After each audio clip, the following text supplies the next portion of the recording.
We're going to begin with the latest on that synagogue massacre. Some of the 11 victims being laid to rest today. The shooter appearing before a judge facing calls for the death penalty. ABC's chief national correspondent Matt Gutman starts us off there in Pittsburgh with the latest. Good morning, Matt.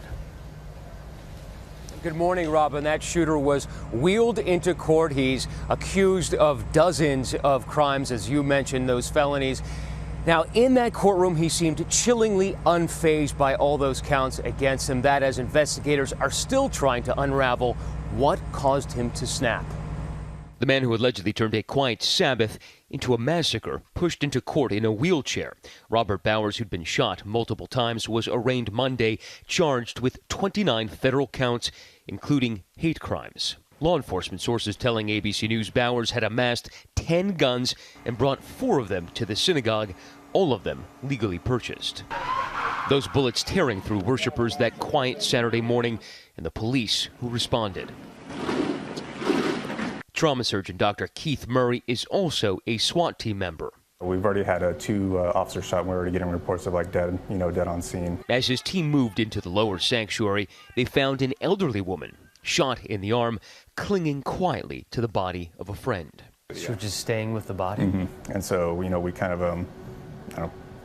removed her from her friend. I think my medic put a tourniquet on her, and then we got her out of there as fast as possible. Others hiding, trying not to be noticed by the shooter. We were still holding our prayer books and wearing our prayer shawls. We were trying to disguise ourselves as bags of clothing in a room of bags of clothing. Rabbi Jeffrey Myers helped several of his congregants flee and then acted as eyes and ears for police dispatchers. And I'm hearing people screaming, and it's seared in my brain.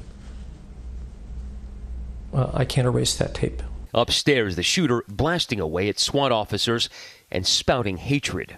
Suspects talking about all these Jews need to die. We're still communicating with them. One police officer riddled with bullets, Dr. Murray just feet away from the gunfire. One of the other officers drug him out of the room.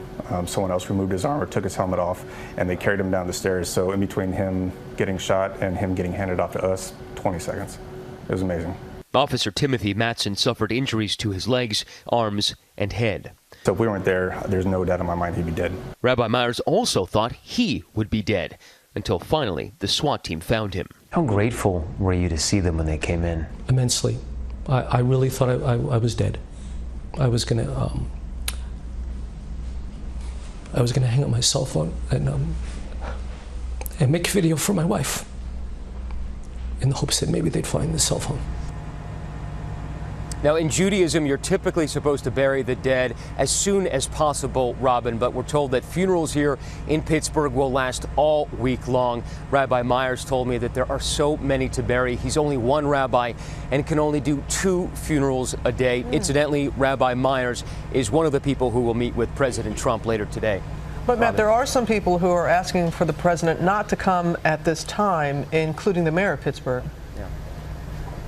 The mayor, council members, many of them are asking the president to delay his trip at least until everybody is buried here and the funerals are over.